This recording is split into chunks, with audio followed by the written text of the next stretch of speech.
canım, gözüne bakıp gördüm.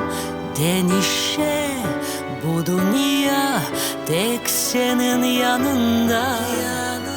Hep duyan bu sevgini, ben açtım yüreğimi. Bu alem bana yeter, biz olsak beraber.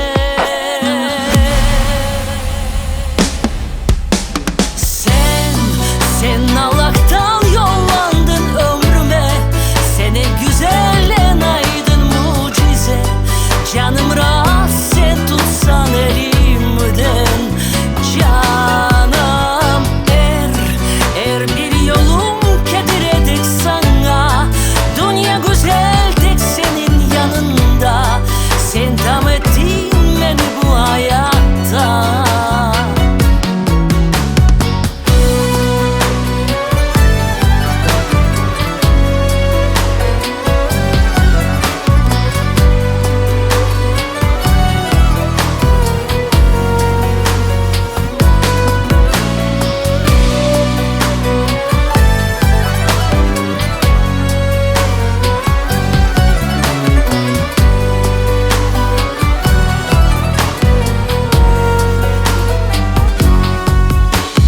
Adım adım hep seninle biz kurduk bir aile.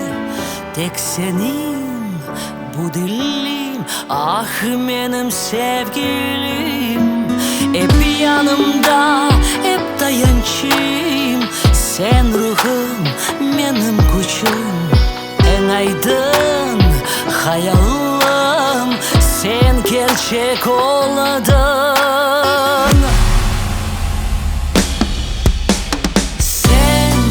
Sen Allah'tan yollandın ömrüme, seni güzel en aydın mucize. Canım rahat sen tutsan elimden. Canım er bir yolum kediredek sana. Dünya güzel tek senin yanında. Sen tam ettin beni bu hayatta.